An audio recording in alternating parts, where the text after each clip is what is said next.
The class is in memory of Jared Orchen. You know, many times people who are complaining about leaders, that the leaders they don't have the intention of the people in their heart. They have ulterior motives, as we all know very well. And we say, oh, we're disappointed with them, they should care for the people, not for themselves.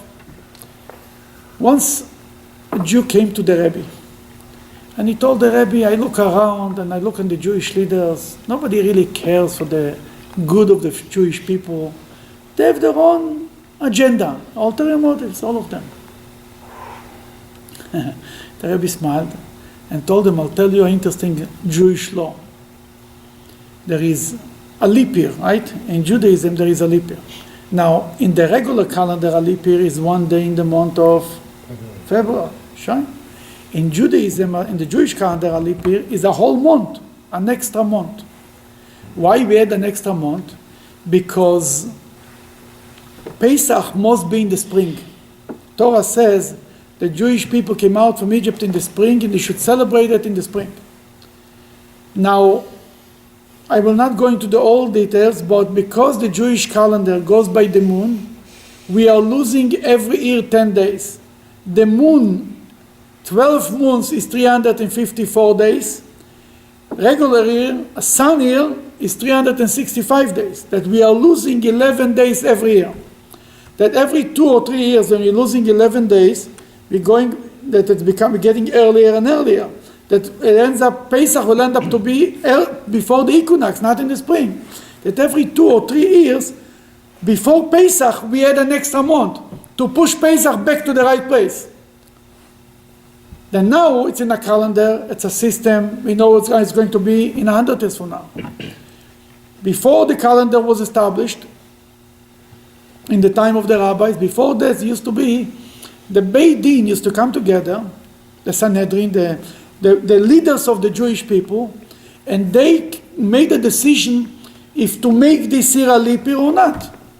They were waiting until right before Pesach, they gathered and they made a decision if to add a month or not.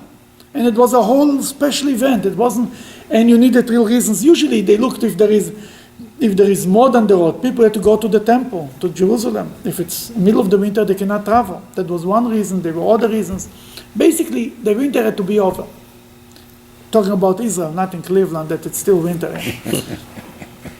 And then they used to get together in the Talmud. It's written 7 people. There is a medrash that says it was 10 people. They used to get together and sit a whole night, discuss the issue, the reasons to add a month, not to add a month. And finally, they turned to the head of the community, to the head of the Sanhedrin, or it was the Nasi of the Jewish people, and asked him, would you agree with us to add a month, to make this year, to announce this year as a leap year? And he says, if you do this, I agree with you. If you think it's the right thing, I agree with you. And they said it was like a voice from heaven came out, whatever, it was a sign from heaven that God agrees with them. And they came out in the morning, and they announced the new month. And there is stories about that. They had to be designated people invited to this meeting, a very special thing. Comes the Talmud and says something amazing. 2 people cannot be invited to this meeting. The king and the high priest. The Talmud explains, why the king not? Because the king used to pay the soldiers and all the government employees a yearly salary. He has an invested interest to make it a leap year. He gains another month for free. Sure, leap year, yeah, it's too cold, sure. The salary goes by the year. You're going to get $40,000 a salary or $50,000. No, in Israel they speak, they ask you how much you make, they ask you how much you make a month. In America, it took me a while to learn, they ask you how much you make a year. A year? If the year got longer, too bad. Therefore, he cannot be a part of the deal. The high priest cannot be invited to this. Why? Because of the Parsha of this week. Our Parsha is ACHREI and KEDOSHIM, 2 Parshas. ACHREI tells us, the Parshat describes us the whole service of the high priest on Yom Kippur in the temple, in the holy temple. It all goes into details what he did and he went, but what was the main thing of the high priest? And during the year, he used to wear clothing with gold. There were gold threads in the clothing, beautiful set of clothing. On Yom Kippur, in the beginning of this parsha, it's written, then he shouldn't wear gold. He has to wear linen clothing. Why linen clothing? Because who wears linen clothing? The shroud. Shrouds. Reminding himself that he's human. But more than that, why not gold clothing? Because the gold reminds about the golden calf. And when we come in Yom Kippur to atone for the Jewish people, it's not right to bring gold inside the Holy of Holies. When he entered the Holy of Holies, because the whole Yom Kippur was created the day that God had forgiven for the golden calf. The first Yom Kippur is the day that God had forgiven the Jews for the golden calf. Then it's not right that on the day there was forgiveness for the golden calf, you bring gold. But the high priest, at services he had to do on Yom Kippur, outside of the temple, outside of the Holy of Holies. He only walked in to offer the incense. Walked in, walked out, but all the others, offering the sacrifices, the scapegoat, all of this was done outside of in the temple, but not in the Holy of Holies. There he had to wear the regular clothing with the gold. Every time when he changed the clothing back and forth, he had to toivel in the mikveh. He had to immerse in the mikveh. Then the Talmud says something amazing. We cannot have the high priest being involved in the decision if to make the year a leap year or not, because he has an interest that it shouldn't be a leap year. Why? Cold. Because the water will be a month, if it's a month later, it's colder, it's in the winter. He wants it a month earlier, be a little warmer, the water. Now think about it, the Rebbe told them. Talk about the high priest entering Yom Kippur to the Holy of Holies. How cold in Israel is the difference between September and October? Or between.